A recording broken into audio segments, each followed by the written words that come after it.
Jude Pullen, who has joined me. I was in a bit of a rush to find an amazing guest, and as he's been a guest before on Influential Visions, I thought that I would ask him, and he gladly agreed. And so I'm going to read out a little bit about him before we get stuck into this interview, because he's very, very interesting. He's basically been on the BBC, 2 documentary, Big Life Fix, and he's also the winner of the 2020 IMechE Institute of Mechanical Engineers, Alastair Graham-Bryce Imagineering Award. And Jude is a creative technologist who's very sought after, and he offers creative and thought-provoking solutions for complex challenges. He's worked with NHS, Dyson, Lego, loads of startups. His clients are IKEA, RS Components, Children in Need, Raspberry Pi, and his TV appearances also include Channel 4's Great British Inventions. So I could carry on reading lots and lots more here, but I'm not going to. I think we'll have a really interesting conversation as we always do. And thank you, Jude. I greatly appreciate you joining me, and looking forward to having a conversation about the future, really. And that's what this series is all about. And I know you're big into product design, you're big into sustainability, and I'm kind of a bit miffed, because I typed into Gemini some questions, and I said, because I left it in a bit of a last minute thing. I was thinking about this interview for 3-4 days, and I was like, what can I ask this guy that's going to be different to what everyone else asks him, right? And we exchanged a couple of LinkedIn messages, and I was like, God, I better get this right, or the guy's going to kill me. So literally, as I usually do, I leave these things till last minute. And I went to Google Gemini, and I said, give me some questions. And Google Gemini gave me some questions for Jude. I basically put in there what I think Jude is. I said, basically just give me three questions for an amazing product designer, innovator on an interview about the future. And I was thinking, oh, great. Gemini is going to spit out the most amazing questions, but no. Gemini spat out 3 paragraphs of stuff that I really didn't want to read at all, which probably by the time I got to the end of the questions, I would have forgotten the question, and he would probably forgotten the question, because it had 3 questions in one. So I thought, right, now give me 3 simple questions. So then it gave us 3 simple questions, which are not simple. So I have modified, we've talked about it before we jumped on here, and I've modified these questions, and Jude knows the questions. So he's happy, I'm happy. And I have decided that looking ahead 10 years, what do you see is the best question for me. So what do you think, in terms of product design and innovation, and technology and the world that we're going to see, what do you think in 10 years it's going to be like? So yeah, I think 10 years is always one of those weird things. Like, if you get asked, what do you think you're going to be doing in 10 years in terms of your career or your personal life? I think it's almost telling, the fact that we nearly always get it completely wrong, right? So, if you'd asked me at a certain point in my life, would I be married to someone who I met in Hong Kong and, have a kid and be doing this line of work? It's literally been, I started off in chemistry and was in Newcastle and grew up in the country and didn't really have any idea of even what design was.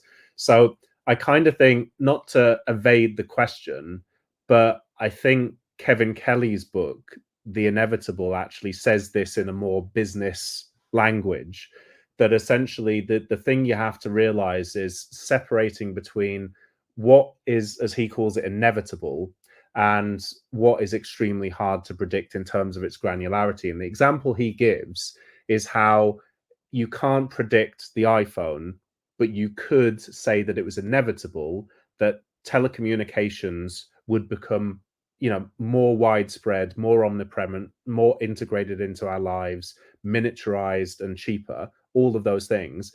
You can expect that trend, right? And so I think when you say the sort of 10-year thing, I can't tell you whether it's going to be ChatGPT or whether Rabbit AI, the little orange mini thing that's doing the rounds on social media right now, which of those things are going to be the most influential? And by influential, I don't mean that they have to be the thing, but do they trigger a next leap?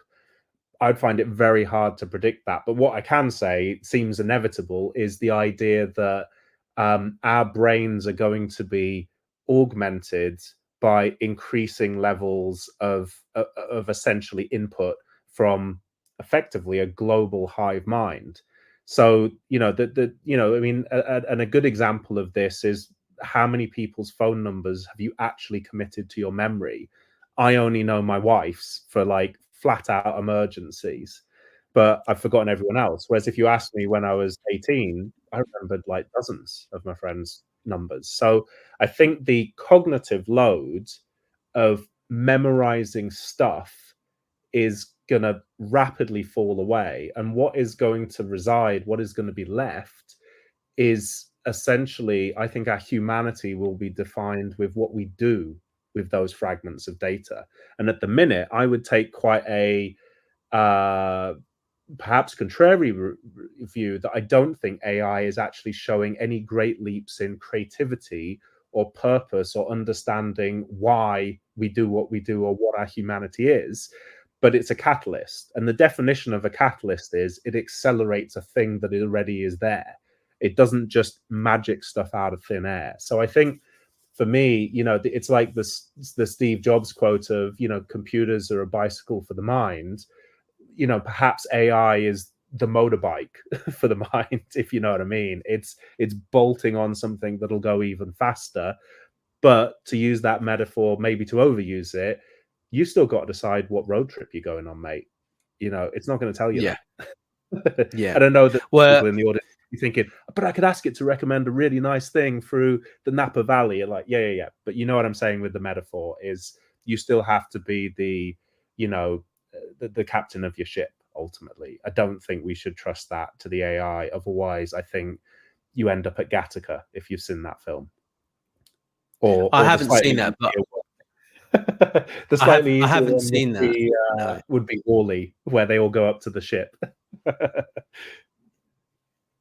But it's interesting when you look at the way that kind of items are being used these days, and how, like, if something breaks, I mean, I mentioned to you before, like, I've been thinking about this for years, like how like companies like IKEA and big companies who make lots and lots of products are going to be able to just have a 3D printer. Maybe Amazon will be the pioneer in that. They have a 3D printer that literally just prints pretty much any part that you need. Say you break a part on your Hoover, or on your chair, or whatever it is, there'll be certain manufacturers that actually just license these items to said company, probably Amazon, because they seem to be investing more than any other company in the world in terms of innovation budget per net profit, or whatever it is. So you're going to have these kind of localized delivery hubs for these things that you need, in my mind. But I'm sort of thinking, I mean, the sky's the limit, isn't it? Really, if you can imagine it, you can probably end up doing it, right? Would you sort of think that is a good way to kind of look at it?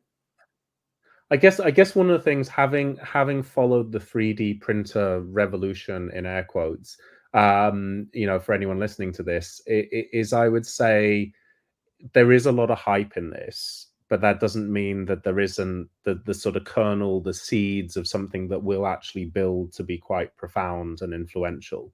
So I guess to give some substance to that, I think what I found, and you can see this whether you go to schools, universities, or just people's homes, having a 3D printer, the blunt truth is, it does not make you a designer any more than me rocking up to your house and going, here's a canvas, some oil paints and paintbrushes, away you go with the next Mona Lisa. And so it's not that I'm being defensive or intimidated, but I think that I still hold the fact that I went to university and I trained for a considerable amount of time in the craft of what it is to design a good product, I think it'd be disingenuous to say that that doesn't give me any extra skills to bear than someone who just is rocking up to using, sort of KiCad or Tinkercad or some free software and thinks they want to design a product from scratch to go on Dragon's Den. It's not to say that you can't have an outlier. You absolutely can. But I'm just being honest that certain things require a degree of expertise and a degree of understanding of the holistic things that go together. But having said that, do I think that 3D printers will inspire a sense of the art of the possible, as they say, of that people, kids especially, will grow up in a world where it's not weird to design something at home, bring it into school, print it at school, or to take it to a sort of 3D printing hub, and for not much money than would be comparable to anything else they would spend their pocket money on, or that their parents would consider valuable education. I think these sorts of things will become more ubiquitous. But I think all I was just trying to caveat it is that I think, like my metaphor with painting, you still need to put a degree of sweat and grind into actually getting good at it. I guess it's the same like the phrase they say, everyone can draw, everyone can sing. Yes, that is true, but to reach a sort of proficient level where you could call it good enough to draw an income from, that I think it's very obvious that whether it's gone for education or it's just sweat and grind, the point is you're still putting the time in. So I think that will hold true is the thing I would say, but that's not through a fear of being undercut by people doing awesome magic. And I do think there will be AI things that you don't have to be a master of computer aided design. It will give you great shortcuts, really powerful accelerating tools. But back to my point about catalysis, it will accelerate your ability to do things, but you've still got to figure out whether something's worth inventing in the first place, because a chocolate fire guard is still a stupid idea. Whether you did it in 3 hours as opposed to 30 hours isn't really the crux, is it? Agreed. Yeah, I agree 100%. I was literally just talking with Michael Tobin, OBE, last week about this very thing, and he was sort of saying that that basically, like, a lot of things have been invented already, and it's just the matter of actually just putting the pieces together. But actually, a human who is at one with the technology is always going to be far ahead, and then the technology needs direction. Like, it needs direction, and that's the whole point of the AI Act that's come into Europe that will take years to implement. It's the whole point of safeguarding this for the future of society, right, and the future of people. But leading on a little bit from my question, what emerging technology are you most excited about, apart from 3D printing? We can't talk about that now. Yeah, no, I think I see 3D printing as just another tool, but maybe that's an interesting springboard to say that I think a more impactful tool is going to be the introduction of AI, as I mentioned, into our lives. And I don't think I'd be saying anything to your audience that isn't already available on many blogs or of other good informed sources. But I think this idea of I like this phrase that I often used when I was at Lego, of gradually then suddenly. And I forget who coined the phrase. I should have been more prepared. But I like the fact that it really sums up this feeling of suddenly the future's arrived and it's all around us. And how did that happen? And it's almost as if we have to retrospectively point out, you do realize even your washing machine has AI in it. I haven't even spent a lot of time analyzing my washing machine, but it does a little shimmy before it starts. And that's because it weighs the amount of clothing in there and then decides how it's going to calibrate it and balance it.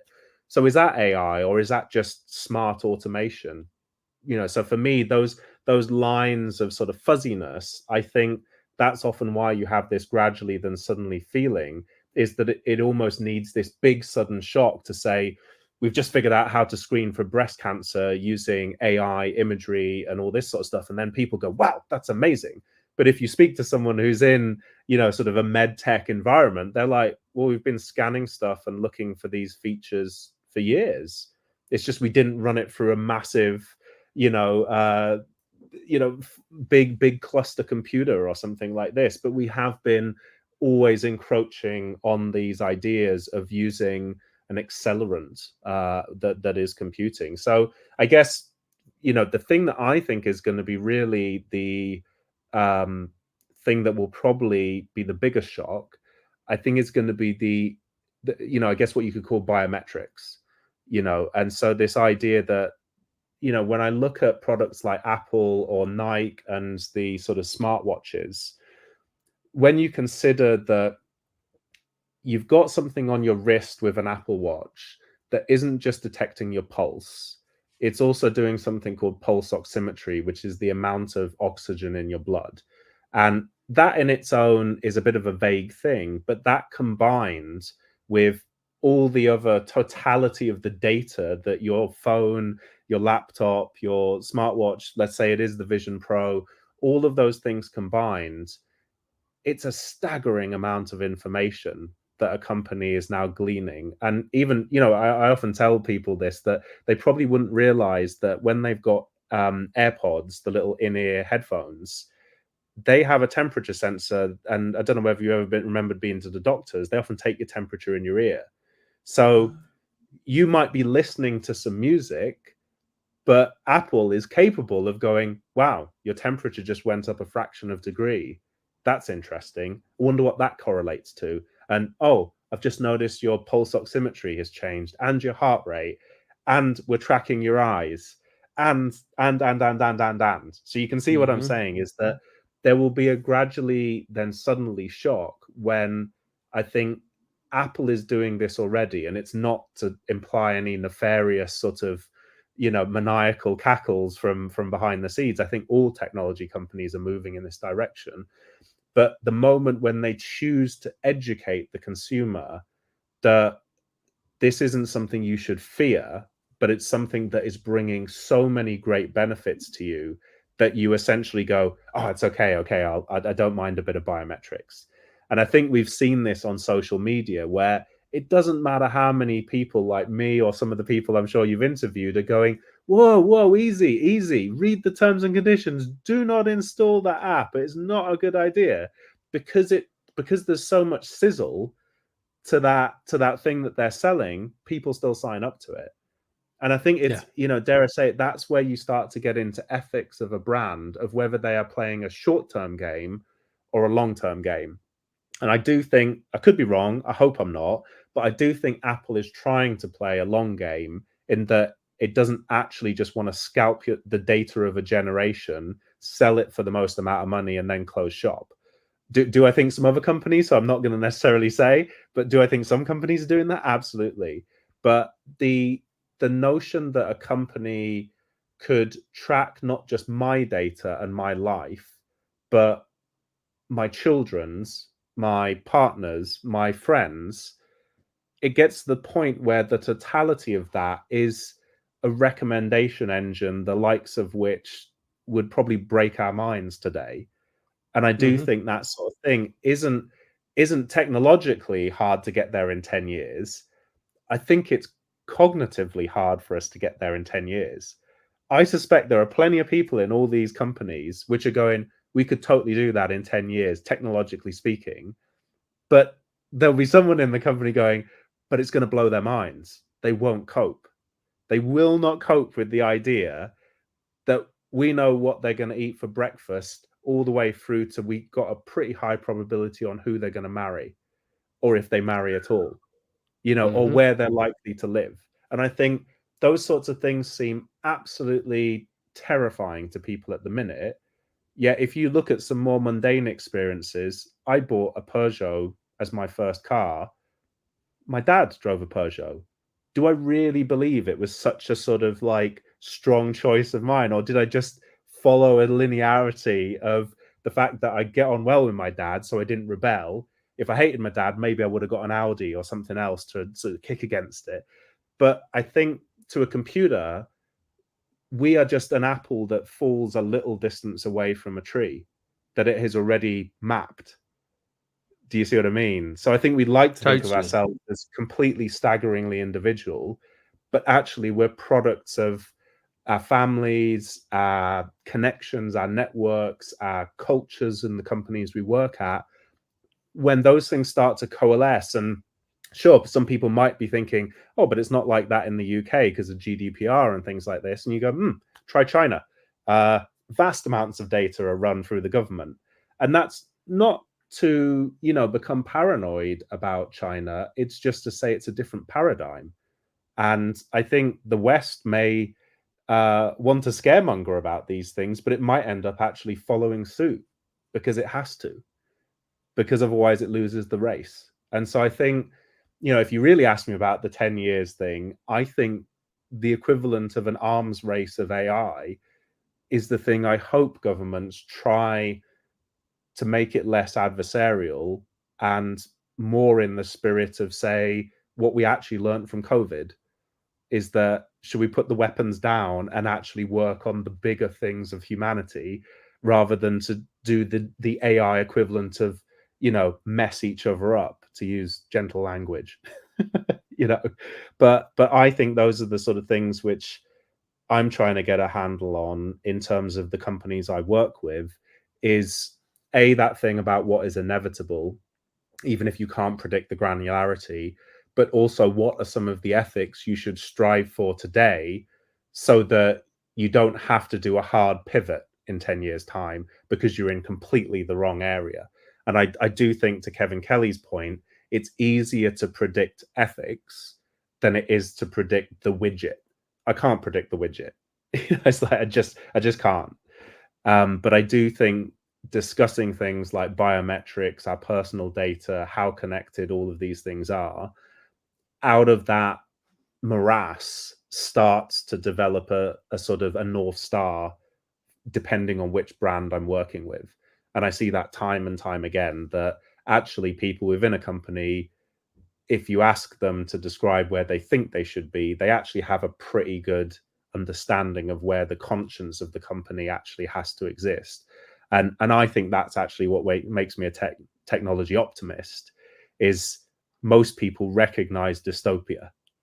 And I'm slightly plagiarizing Charlie Brooker, that I saw him speak at the O2, and he said, what actually helps me sleep at night is that everybody is shocked by the things I create and goes, oh my God, I wouldn't want that. And he's like, brilliant. Until you stop saying that, I know that we're all right, So weirdly, that's why I see technology as something to be played with, understood, but still ethically trying to project as well. Sorry, long answer to that question. No, it's good. It's a good answer. I'm just nodding away, absorbing what you're saying. I mean, we share that technology optimist attitude. Actually, that's one of the reasons that I'm interviewing you, because we have a similar mindset. We want people to succeed and all of that sort of good stuff, right? But I mean, I know we talked a little bit about hydrogen and off-grid living and stuff like that. I mean, what do you think on those two topics? Do you think hydrogen is going to be a new fuel for transport, or do you think it's not so much?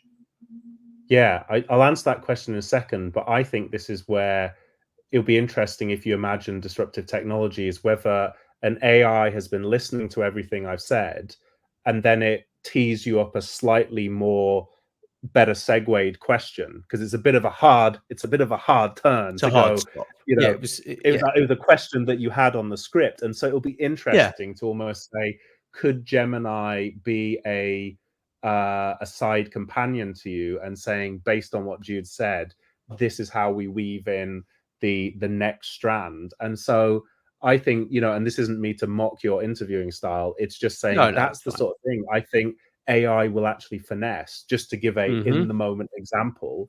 And so again, I'm now sort of trying to be the AI for myself, of going, how do you segue from AI into sustainable energy? And I guess actually I have a really nice segue in that part of my work at the minute is working with 7 startups with the Design Council on their net zero journey. So these are all companies that are looking at how do we sort of disrupt or improve the net zero offerings.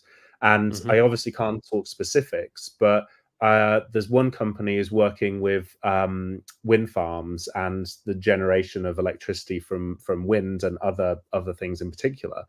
But what's rather fascinating about that is that I had always thought, oh yeah, you put a turbine up, away you go.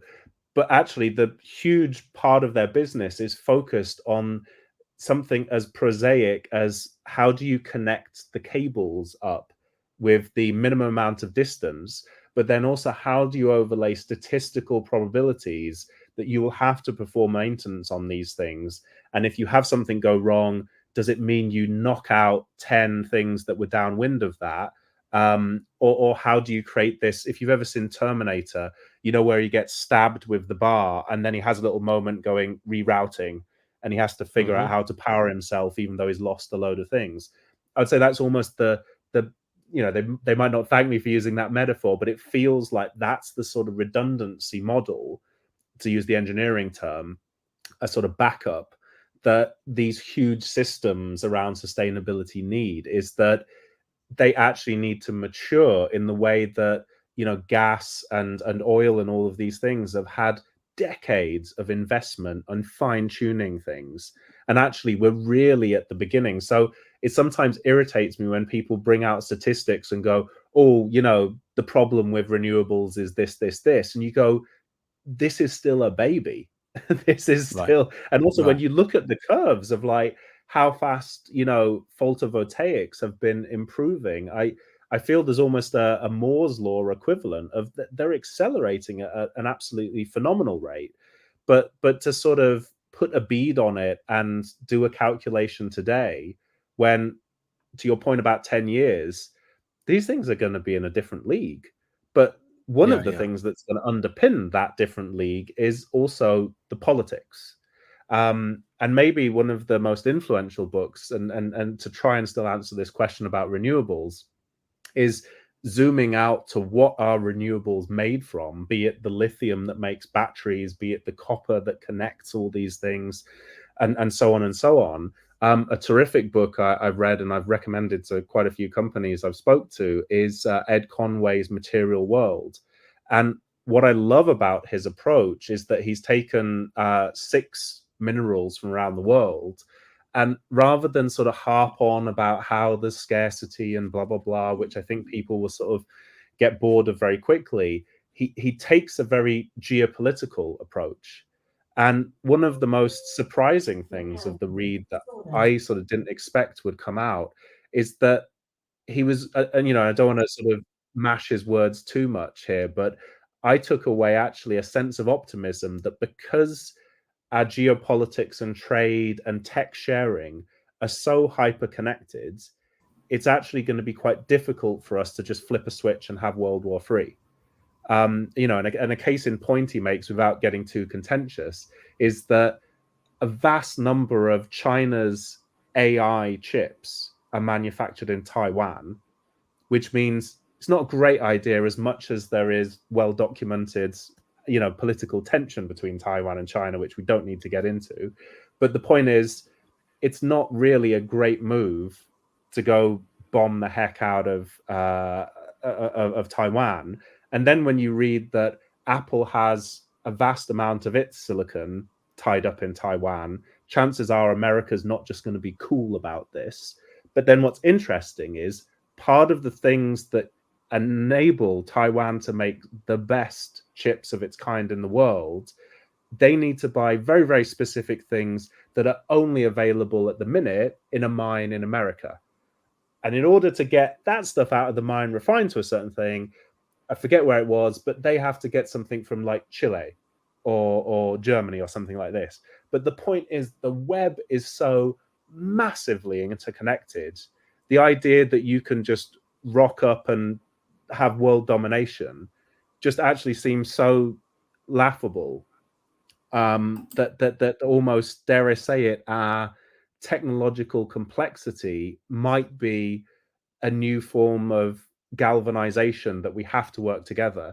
And just to say, for anyone sort of pointing out the very obvious conflicts that have been happening in recent years, I was trying to make the distinction between a world war, essentially that vast conquering, versus ultimately relatively small, maneuvers, not to diminish or undermine anything by that statement. But I hope we can agree on there's a difference between the World War and, the Ukrainian war. So I hope, and again, I'm not a geopolitical specialist, but I did take from this book a very interesting take of how fragile this ecosystem is. And I hope that almost leads towards a more responsible political oversight of different countries. And to get back to this point about sustainability, I use the word fragile deliberately to make the point about our fragile ecosystem, that again, it's not good enough to just kick out a load of toxic chemicals into the ocean, because it's going to mess the ocean up for everyone. So again, I think there's something really, I hope, enlightening about companies and countries taking responsibility for the circularity. I think the circularity means companies can't just say, well, we've created a product, we've birthed it into this world, and it doesn't matter what happens next. I think circularity, we could look back on it, and it could be one of the most profound influences on our humanity and our relationship with the planet, not because it's about virtue signaling, but because it forces our economics to have to be essentially self-sufficient and interconnected in a way that at the minute they're not even remotely close to. And so I think it feels very early to say, circularity is our salvation, because, I might be dead in the ground before we actually achieve it. But I think we might look back on it and say that was when we stopped just making stuff and then chucking it away, and we understood that is a finite thing that we have to reconnect. So yeah, I sort of, I just read a book by Chris Dixon, called Read, Write, Own, and he has, sorry to spoil it, but he closes it, a statement with the end that says, "These are the good old days." And I think that's such a lovely turn of phrase, that we are going to look back and go, this is the moment when actually we really were able to realize all these things. So this is why I think it's one of the most exciting times to be invested in, not just technology for technology's sake, but technology with a view to what does it mean for our humanity and longevity. Absolutely. And if Google Gemini had realized you would never get to 3 questions, it would have only given me 2, you see, if it had actually thought about it. Can I get a word in edgeways, Jude? God's sake. But I don't need to. I actually agree with pretty much everything you said there, to be honest. And I think that it is an exciting time to be alive. I think anyone that is listening to this might be worried about technology. They might be, stressed about it and everything else. We need Luddites, because Luddites actually slow down things, and actually slowing down things is very important. Otherwise we run into dangers. And this is something I've been sort of learning about, but I know you have to go.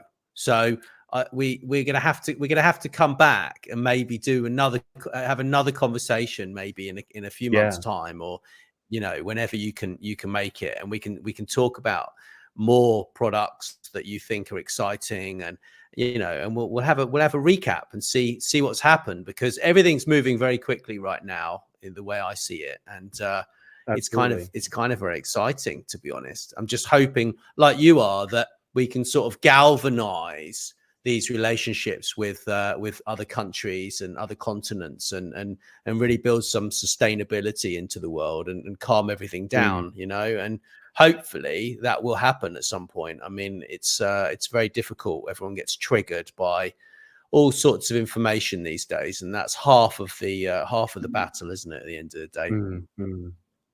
Yeah, and I think it's one of those weird things of I didn't really understand or get excited about history, particularly when I was a kid at school, because it was often framed in, you need to learn these dates, you need to learn these people and what happened and the treaty of whatever.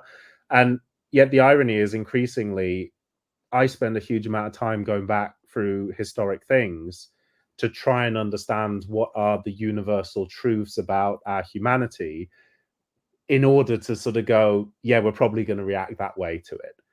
You know, and I find it funny that in one of the write-ups I did on Right to Repair, as much as I'm a huge fanboy of Charlie Brooker, I made the point that there was a film called The Man in the White Suit in 1950 or 1951, which I think was kind of the original Black Mirror. It was the original sort of tech, you know, sort of fable. But actually, when you look at the narrative arc and the way it was put together, it was so Charlie Brooker that essentially this scientist develops a suit that is essentially never needs to be washed. It never breaks. It never tears. It never goes wrong.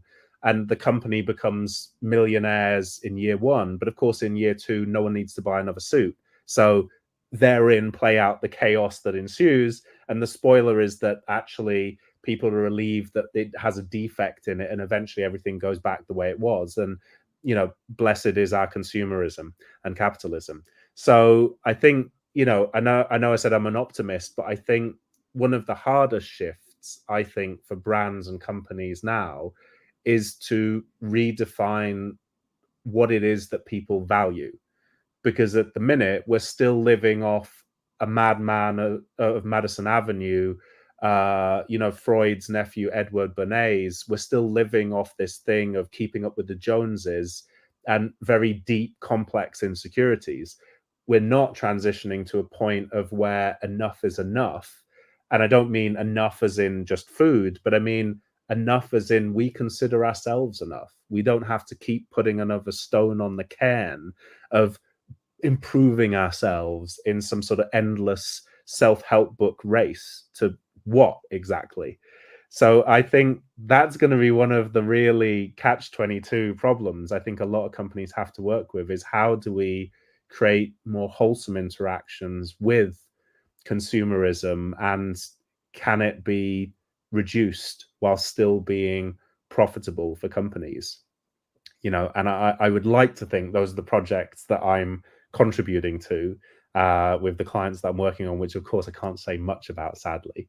But those are the sorts of questions which, for me, I mean, you know, I shouldn't say it, but I'd work on them for free, because I absolutely love the ethical direction of where it's going, but it's tempered by the stone cold business reality of, one of my friends, Andrew Carr, says even a sustainable business needs to be sustainable, implying financially as well.